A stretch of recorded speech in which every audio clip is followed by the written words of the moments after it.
Boa noite, turma. Estamos aqui de novo, né? Boa Boa noite. noite. Boa noite. Gente, Boa noite. sexta-feira a audiência cai assim mesmo? Sim. Todo mundo cansado da semana. Animado, professora. Ah, eu imaginei, viu? Que vocês estão bem desanimadas. Tá igual eu mesmo. Mas é só hoje, é só hoje.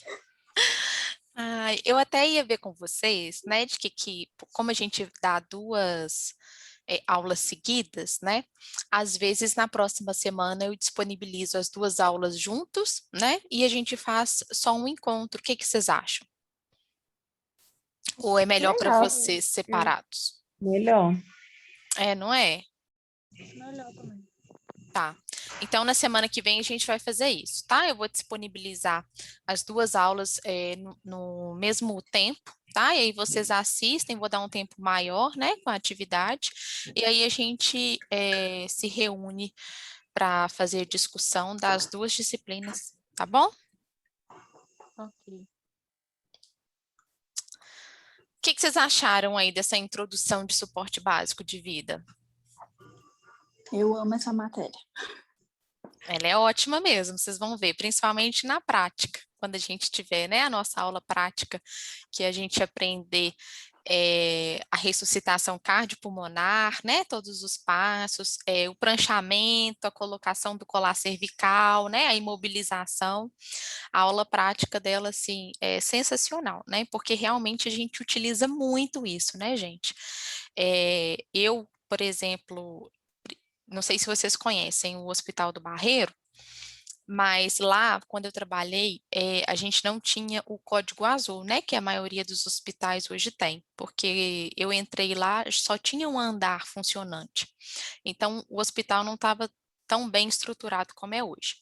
Mas então, como a gente não tinha o código azul, que é uma equipe específica, né, para os atendimentos às paradas cardiorrespiratórias dentro do hospital, né, o intra-hospitalar que a gente fala, a equipe mesmo do andar, né, que assumia todo a RCP, tá?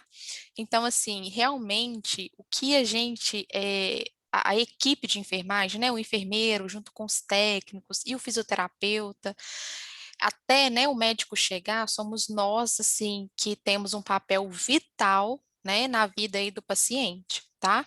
Então, a nossa intervenção precoce, né, no atendimento a essas vítimas, elas aumentam a sobrevida, né, do paciente. Então, isso é muito importante. Então, um exemplo.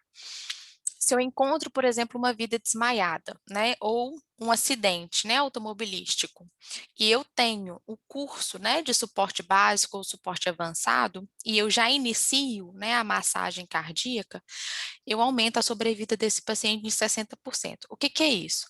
Bom, se o paciente ele fica sem uma circulação cardíaca por muito tempo, um tempo aí superior a 10 minutos, porque a pessoa que encontrou essa vítima não está preparada para fazer essa massagem, essa vítima ela pode, por exemplo, sofrer sequelas gravíssimas, né, para o resto da vida por causa da falta da oxigenação no cérebro, por exemplo, tá?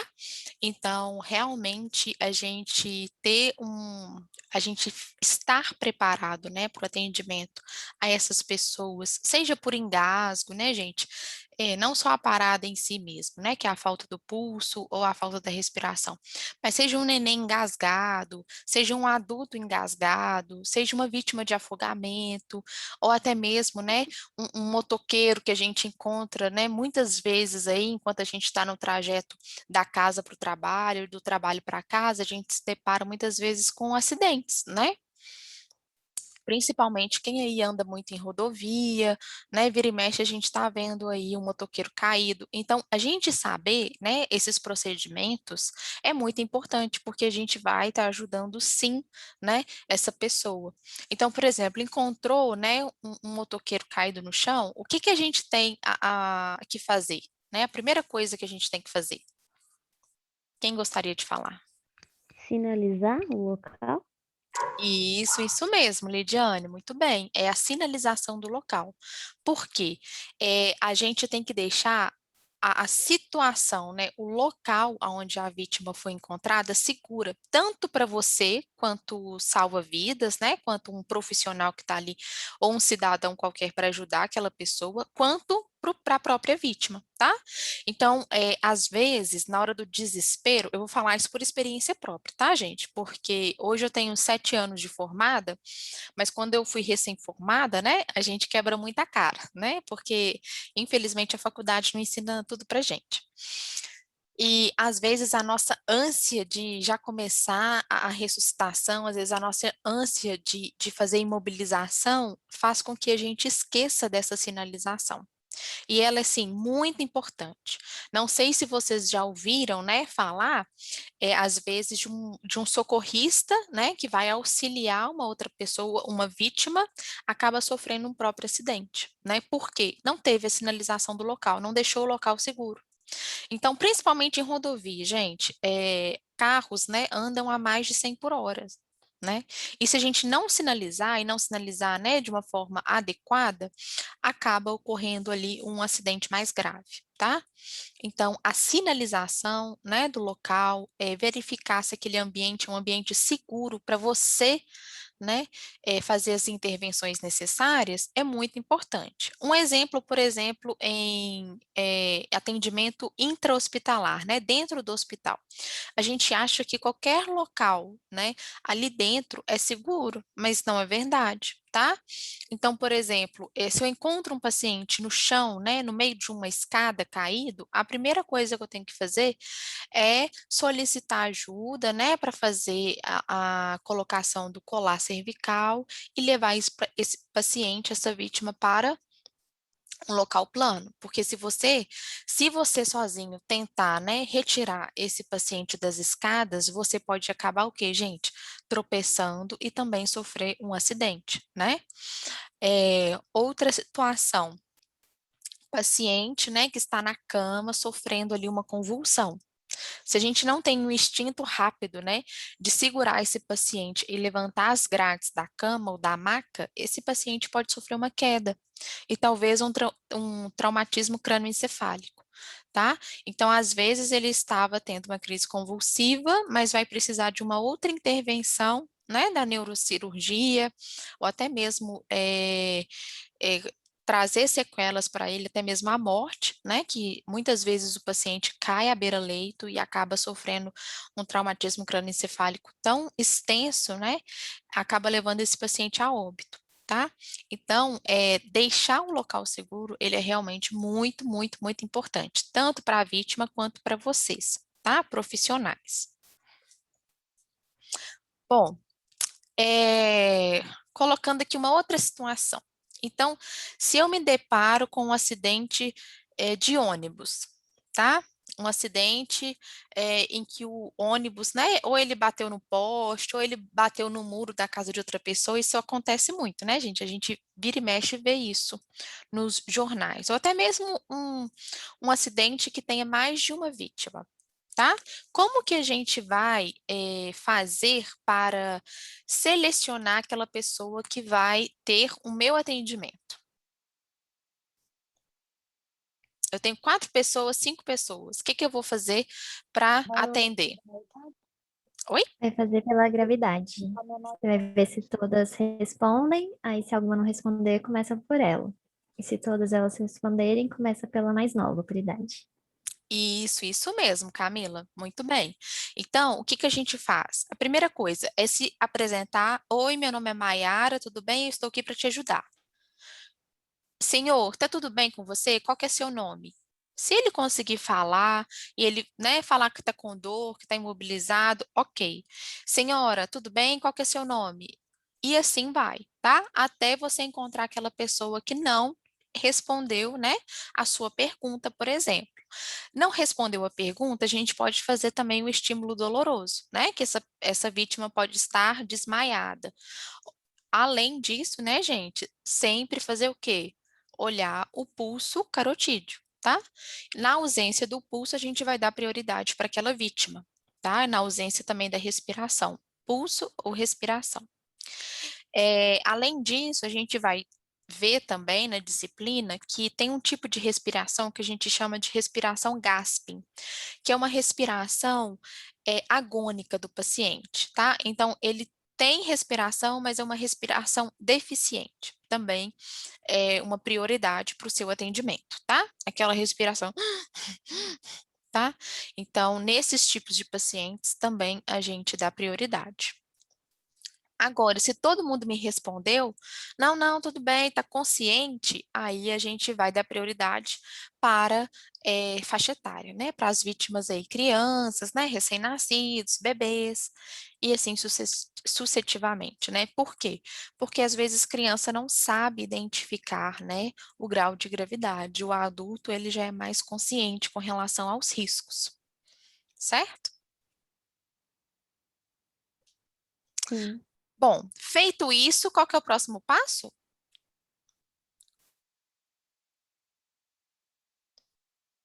Ligar para o SAMU?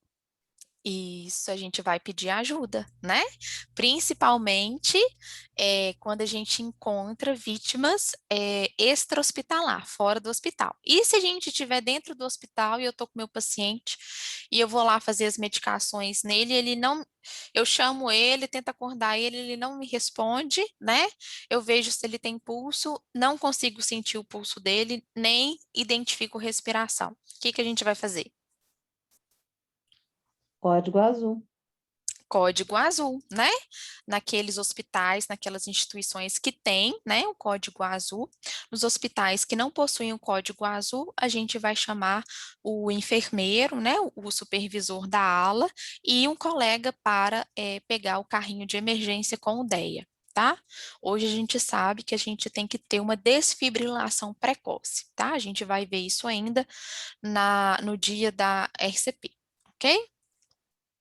Bom, falando um pouquinho então do SAMU, Professora, sim, desculpa, só te interromper um pouquinho, tenho uma dúvida. sim. Eu, técnica de enfermagem, vou preparar a medicação do paciente, chego para dar a medicação para ele, vejo que ele está sem pulso, e aí eu posso acionar o código azul e já iniciar a RCP ou só o enfermeiro que pode iniciar esse procedimento?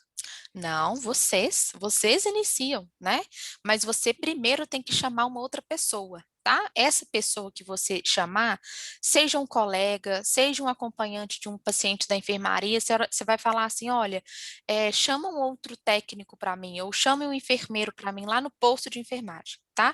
Porque Uhum. você vai começar a massagem, sim, precocemente, desde o momento que você identificou que o paciente está sem pulso, e a outra pessoa que vier, né, te ajudar, ela já vai vir com o carrinho, com o DEA, com a tábua rígida que tem que pôr, né, nas costas do paciente para facilitar, né, e melhorar as compressões torácicas. Tá?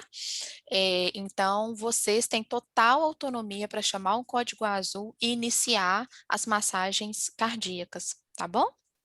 Ah, beleza, obrigada. A única coisa que a gente não pode fazer, gente, é desfibrilar, tá? E fazer também a administração de medicamentos, né? Como adrenalina, tá? A gente só faz, né, quando o médico chega, né? E a intubação também é privativa do médico.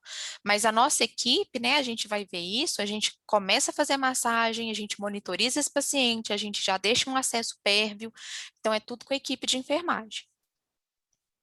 Professora, então a gente vai fazendo a massagem até o enfermeiro chegar, né? Ou o médico. Isso.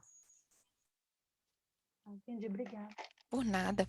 Ó, a Regina está perguntando, quando não tem criança ou recém-nascido, você segue para o idoso, né? Você dá prioridade para o idoso? Pode dar sim, Regina, prioridade para o idoso. Então, tentando, né, também identificar as fragilidades nessa faixa etária, tá? Falando um pouquinho então do SAMU, gente, a gente sabe, né, que o SAMU, eles tem uma equipe, né, extensa, né, grande, para dar o melhor, né, atendimento aí para as vítimas de acidente, tá?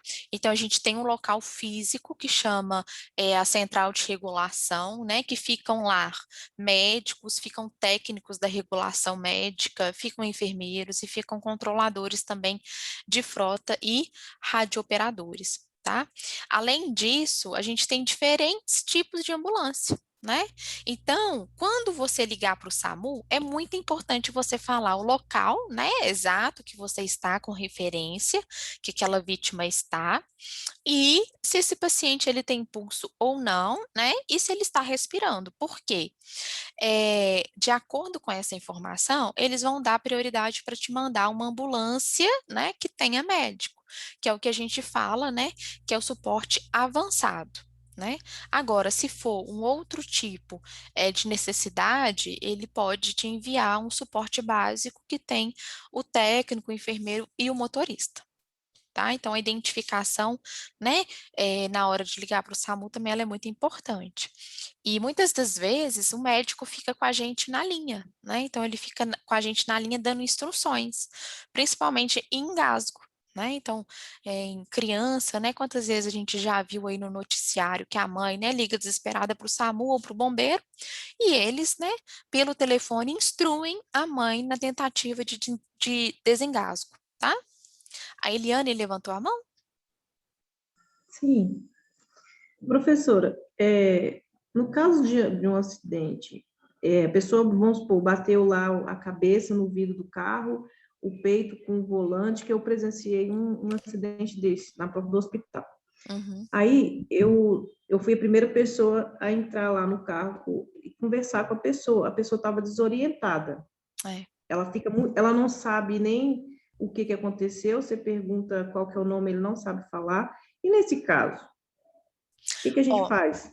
então, esse desespero, né, gente, é normal, né? Quem já sofreu acidente de carro sabe que é assim mesmo. Você fica assim, você sabe o que aconteceu, como que você está. Às vezes a gente não sabe, não lembra mesmo naquele momento nem do nome, nem de idade, nem se é O positivo, O negativo. A gente fica meio desorientada mesmo por causa do susto.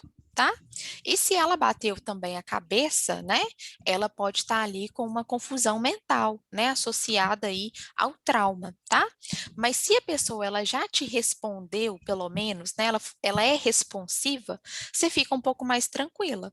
E aí a gente pode aplicar, como a gente vai estudar também, a escala de coma de Glasgow, para a gente avaliar, né, esse nível de consciência dessa pessoa, tá? Assim, ele, na hora eu percebi que deu um afundamento na testa, sabe? Aí, tá vendo? Aí a gente estava em frente ao hospital mesmo, aí eu já fui chamar lá no hospital alguém para vir socorrer. Mas ele queria sair do carro, mesmo estando com afundamento mesmo na testa. E não pode, né, gente? A gente tem que fazer imobilização cervical, né, de preferência. Isso também é uma orientação que a gente sempre tem que dar, né, das vítimas de acidente. Falar, olha, não se mexa, né, se mova o mínimo possível. Ah, professora, e se o motoqueiro estiver no meio da rodovia e a gente não consegue, né, sinalizar, os carros não conseguem parar, tá?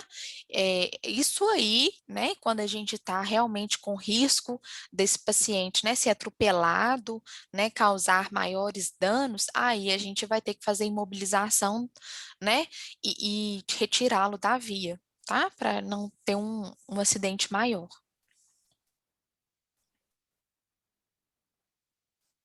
Professora, Oi. você falando disso, eu lembrei de um caso que o meu instrutor da autoescola contou, uma amiga dele que ficou paraplégica depois de um acidente de carro. Ela ficou presa no carro e aí estava vazando gasolina. Aí as pessoas que estavam lá perto dela foram e tiraram ela. Só que aí quando tiraram ela, fraturou a vértebra. Aí ela acabou ficando paraplégica. Pois é, tá vendo? Como que é muito importante a gente saber, né, como retirar uma vítima desses locais, né? É claro, gente, que se a gente não tem naquele momento instrumentos, né, como um colar cervical, não tem nada para fazer de colar, não tem nada para diminuir o risco, né, da paraplegia, aí é uma decisão difícil, né? Mas que você tem que tomar naquela hora mesmo. Olha, se eu não te tiro, né? O carro passa por cima de você. E aí, né? Aí ele até conversa com ela e ela falou que ela não sente raiva das pessoas, porque as pessoas salvaram ela, porque não sabia se o Uhum, carro podia explodir, se podia acontecer alguma coisa. sim, né? E quando tem, né, gente, vazamento, por exemplo, de combustível, um outro acionamento que a gente tem que fazer é para o Corpo dos Bombeiros, tá? Então, né, se tem o risco de incêndio, de explosão, a gente, além de ligar para o SAMU, a gente tem que ligar também para o Corpo de Bombeiros, né? Até mesmo para aqueles acidentes de carros tão feios, né, que a gente não consegue ter acesso à vítima, a gente já tem que acionar também o Corpo de Bombeiros. Foi bom você ter lembrado, porque eles que fazem, né, a retirada da lataria, né, cortam, serram aquela lataria para a gente ter acesso à vítima.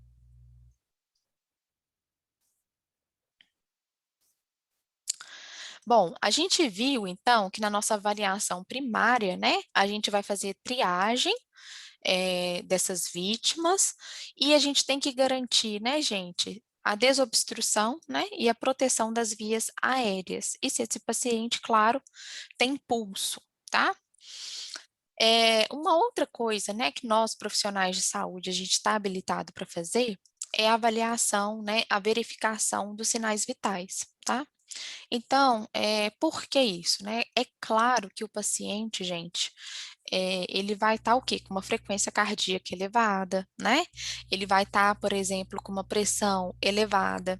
O risco mesmo, né, é quando tem o quê? Bradicardia, que é a frequência baixa, que é a pressão baixa, que a gente pode suspeitar de quê? De hemorragia interna, né? Se a gente não consegue ver o sangue saindo, que consequentemente vai dar uma bradicardia e uma hipotensão, a gente tem que suspeitar das hemorragias internas, tá? Então, a gente está habilitado, né? Se a gente tem, por exemplo, esses materiais, a gente que é profissional, a gente sempre anda, né? Com uma bolsinha, com um esfigma, com um esteto, né, meninas? Até com a minha irmã anda até com um aparelho de glicemia. Ela também é técnica de enfermagem, então ela, na bolsa dela tem de tudo. Né? Então, ela seria, né, uma potencial socorrista e eficiente, porque realmente ela tem saturímetro, anda com ela para tudo quanto é lugar, né? E na nossa avaliação secundária, a gente tem o que a gente chama de o quê, gente? SAMPLA, né? Que é uma sigla, né? S de sinais vitais, tá? E aí nos sinais vitais a gente vai fazer frequência, né? Do ritmo, frequência respiratória, vai olhar, né? Se tiver condições, a pressão arterial, temperatura e avaliação da pele. Gente, a avaliação da pele é muito importante. Se eu vejo um paciente que ele está o quê? Com as extremidades azuladas, né, ou roxa, a gente pode falar que esse paciente ele está com uma obstrução, sim, né, de vias aéreas. Que ele está com uma hipoxemia, ou seja, pouco oxigênio na rede sanguínea, tá? Isso é um risco, assim, enorme. Né, esse paciente pode vir a parar, né? Ter uma parada cardiorrespiratória. A mesma coisa aquele paciente que está com aquela pele fria. Alguém já viu? Fria e pegajosa, de tanto suor? Também pode ser um indicativo, tá? De uma hemorragia também, ou uma sepse. Então, a avaliação da pele é muito importante. A gente vai perguntar para esse paciente também se ele tem alergia a algum medicamento. Então, S de sinais vitais, né? S de sinais vitais, A de alergias. Por quê? Se esse paciente vir a desmaiar, né? Após o SAMU chegar, você já tem a informação, né, se ele tem alergia a algum medicamento. Então, essa avaliação é muito importante. E, né, gente, se ele toma algum medicamento, né, ou faz tratamento, por exemplo, para câncer, né, que toma muito quimioterápico, tá? P de passado médico, né? Se tem diabetes, se tem hipertensão, se tem algumas doença cardíaca, se já foi transplantado. L de horário da última refeição, né? Ou de alimentação por líquidos. Também é importante, principalmente, né, se esse paciente precisar de ser entubado dentro da ambulância ou até mesmo no local, né, onde ele sofreu o acidente, essa informação vai ajudar também o médico. E A, né, de ambiente do evento, que a gente tem que manter, né, deixar seguro e avaliar, tá? O exame físico, né, gente, a gente faz principalmente a inspeção, né, e a palpação, tá? Então, por exemplo, se eu encontro um paciente, igual a colega falou, né, que já estava com um abaulamento no crânio, né, eu avaliei a cabeça dele, né, colega, você avaliou naquele momento, né, só de olhar para ele. Você fez a inspeção, o quê? Da caixa craniana dele e falou, olha, tem um abaulamento aqui. Então, graças a Deus que você estava de frente para o hospital, mas se você precisasse de falar com o SAMU, você teria que dar essa informação, olha, tem um abaulamento aqui craniano, na região, por exemplo, frontal, né? Ou tem sangramento, né, visível, por exemplo, auricular, que também é um sinal de gravidade para traumatismo crânioencefálico. Quando você fala, né, que ele bateu o tórax no volante, né, provavelmente aí não tem um airbag que protegeu. Também é uma informação importante.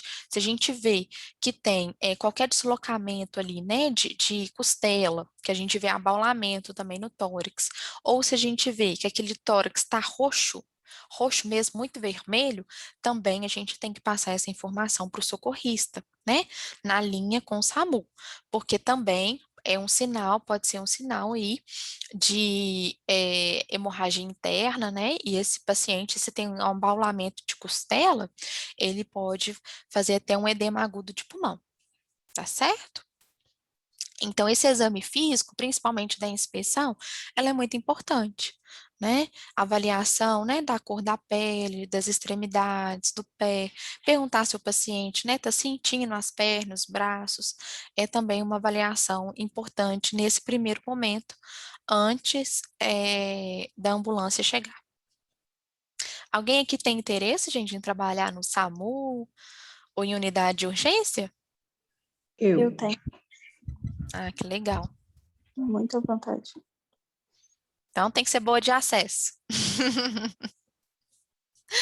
Porque o que mais a gente vê, geralmente, assim, nessas situações, é a necessidade precoce, né, de uma via para infundir as medicações ou até mesmo uma soroterapia, tá? Professora, eu tenho mais uma dúvida, voltando Sim. ao assunto da RCP. Uhum. Quanto tempo, mais ou menos, até o paciente ser declarado, até ser declarado óbito? Quanto tempo de RCP até o médico declarar que aquele paciente não tem mais como voltar? Então, o que que acontece? Na RCP a gente vai ver que a gente faz ciclos, tá? Então, são ciclos de massagem, ciclos de medicamento, ciclos de respiração, então são ciclos. Tem paciente, gente, eu já presenciei parada de 2 horas, tá? Tem paciente que fica 20 minutos, então é muito pelo prognóstico. Então, o médico, ele sempre vai te pedir a história do paciente, principalmente hospital de grande porte, que né, o médico que assiste esse paciente, ele vai falar, é um idoso de 90 anos, que tem um câncer metastático, que já está espalhado, né, o câncer, e a sobrevida dele era de menos de 6 meses, então não faz muito sentido você insistir na ressuscitação desse paciente, tá? Por quê? Quanto mais tempo você fica com ele ali, mesmo massageando, ele corre o risco o quê? De sequela, né? Principalmente a sequela cerebral. Então, isso tudo é um julgamento, né? Que o médico faz de um contexto. Tá? Então, é um contexto que ele chega na conclusão de quantos ciclos eles vão investir naquele paciente. Entendi. Bem complicado isso, né? Demais, demais. E tem paciente que realmente você fica assim, sofrida, porque a gente pega amor, né, gente?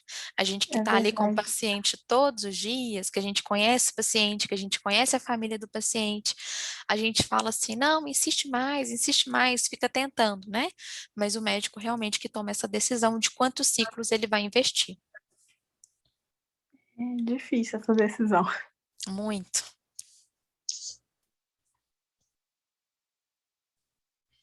Alguma outra dúvida?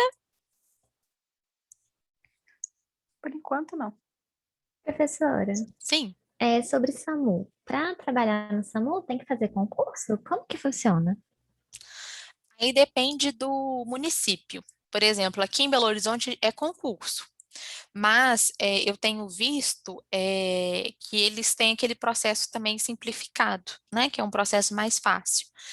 Agora, além do SAMU, né? Você pode atender, por exemplo, na ambulância da Unimed, por exemplo. Tá? Desses outros hospitais, né? Que é um tipo de SAMU, né, gente? Mas é para pessoa aí mais que tem acesso ao plano de saúde. Entendi, obrigada. Por nada.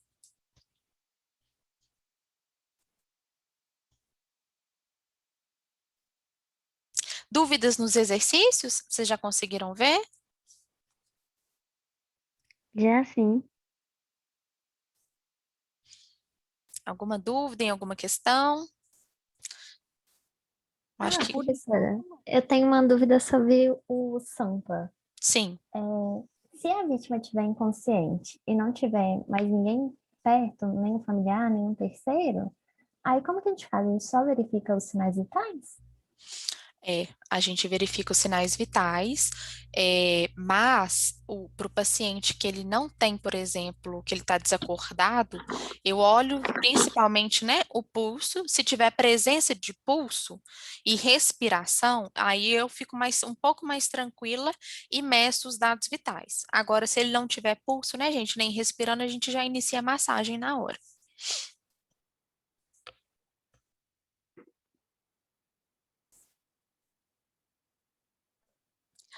Surgiu mais uma Professor, dúvida. Pode falar, Daniele. Então, a gente encontra um acidente. E aí a gente começa iniciando a RCP. Aí nós chamamos o SAMU e quando o paciente já entra no SAMU, quais são os procedimentos após isso? Quando ele entra já dentro da ambulância, né? Aí é como se ele já estivesse dentro de um hospital, principalmente no suporte avançado, tá? Que é o que a ambulância que tem, né? A presença de um médico. O médico lá dentro já entuba, já é puncionado o acesso, já é infundidas medicações. Então é feita uma RCP completa. Entendi. Monitoriza esse paciente, se precisar, desfibrila, né? Com desfibrilador portátil. Professora, Sim. quando o paciente sofreu um acidente, perdeu muito sangue, isso vai ficar mais difícil de pegar o acesso, né? Uhum, sim. Aí fica tentando o acesso ou espera até o médico entubar primeiro para estabilizar? Não, você vai tentando o tempo todo. Desde o momento, por isso que eu falei que desde o momento que você acha um paciente sem pulso e já começa a RCP, um outro funcionário já vai tentando acesso, né? Pega jugular, eu já presenciei, às vezes, de ter que pegar central no momento, né, da parada, tá? Porque hoje em dia, pela atualização, não é mais recomendado a administração de medicamento pelo tubo, né, como era antigamente. Então, a gente sempre tenta a rede venosa, tá? Sim. Eu acho que a Lidiane ia falar, né, Lidiane? Não, era só porque no vídeo lá da aula você comentou assim que no suporte básico pode ter, na apostila fala que é o técnico de enfermagem, mas pode ter o enfermeiro e o técnico, ou o enfermeiro ou o técnico, né? Isso. Alguns concursos solicitam, né, que tenham a presença de um enfermeiro também, mas na maioria das vezes é o técnico de enfermagem. Ah, entendi.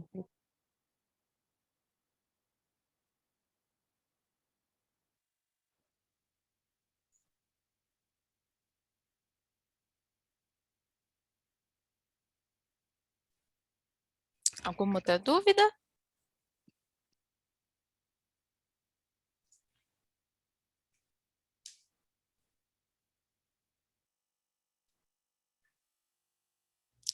Então tá, pessoal, a gente vai encerrar agora, tá? Esse momento aqui, mas eu estou à disposição lá, né, no WhatsApp até as 10h40 de hoje. Caso, né, surja alguma dúvida aí na realização dos exercícios, e aí na próxima semana a gente encontra novamente, tá? Muito obrigada pela presença de vocês. Foi um prazer conhecê-los. Bom final de semana, viu? Bom final de semana. Obrigada, bom final de semana.